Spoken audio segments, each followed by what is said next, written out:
تمہارا پروردگار وہ ہے جو تمہارے لیے سمندر میں کشتیاں چلاتا ہے تاکہ تم اس کے فضل سے روزی تلاش کرو، بے شک وہ تم پر مہربان ہے۔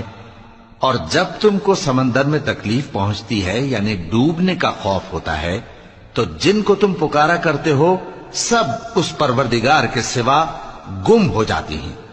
پھر جب وہ تم کو ڈوبنے سے بچا کر خشکی کی طرف لے جاتا ہے تو تم منہ پھیر لیتے ہو، اور انسان ہے ہی ناشکرا۔